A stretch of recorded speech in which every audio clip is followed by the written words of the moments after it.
The Celtics have done the impossible, from going 18-21 through the first 39 games while having the 9th worst offense and the 8th best defense throughout that period, to then going 33-10 in the last 43 games while having the 2nd best offense and the best defense by a big margin, to then beating the KD Nets, the defending champs Bucks, and the number 1 seed in the Eastern Conference to make it all the way to the finals. But do they have enough for the Golden State Warriors? That's exactly what we're gonna try and find out in this video, and I'll be also giving my final predictions for the finals, so let's get right into it. The Golden State Warriors are no joke. The Celtics have not seen a team like the Golden State Warriors in the playoffs. Their consistent backdoor cutting, mid-range, threes, drives to the basket, screen action that gets people open, plus the off-ball actions the Warriors run is easily the most intense and most difficult to defend.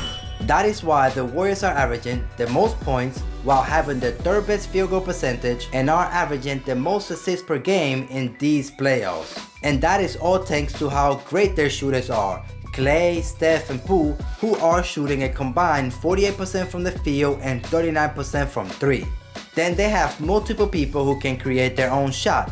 Plus the playmaking from Steph and Draymond, you can even add Wiggins and Poole, it's what's making the Warriors so deadly. The Celtics defenders need to be really disciplined because they have to play their best basketball for all 48 minutes because the Warriors could go on a 12-0 run in the blink of an eye. However, the Celtics might have the answer.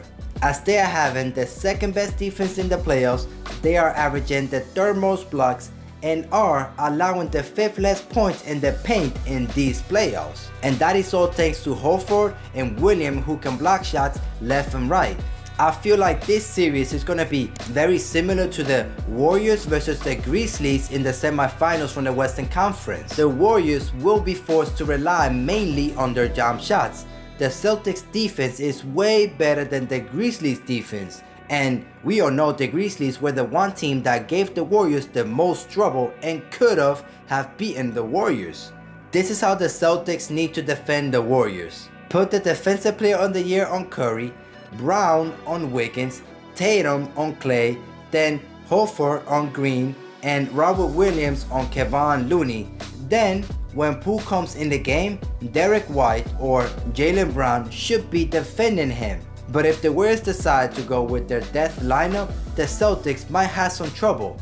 But that's where Horford comes in. Whenever the Warriors go small, the Celtics can play Horford at the 5, which won't let the Warriors get their way as he's a very good defender on the perimeter and in the paint also. That there can prevent the Warriors from playing their best lineup, which is the death lineup. However, the Golden State Warriors will expose Jaylen Brown because he's not a great off-ball defender, and we all know the off-ball movement from the Warriors is very unique. Klay Thompson is running around the whole time, Stephen Curry is running around the whole time, and now you add Jordan Poole to the mix, you know that's going to be too much for Jaylen Brown to defend. But this series could come down to which team has the best duo. Jayson Tatum and Jaylen Brown versus Stephen Curry and Klay Thompson.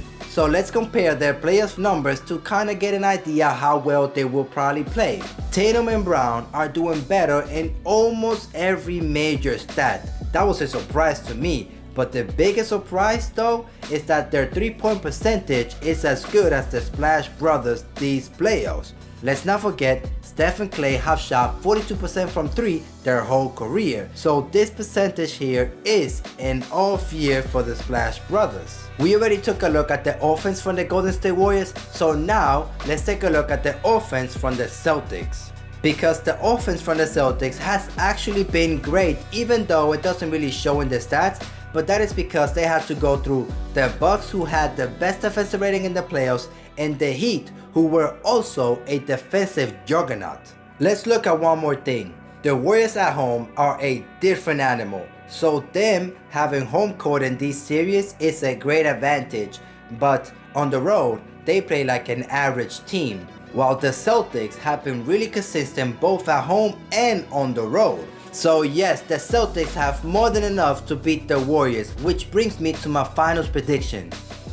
I have to say Warriors in 7, and Steph will finally win his first finals MVP.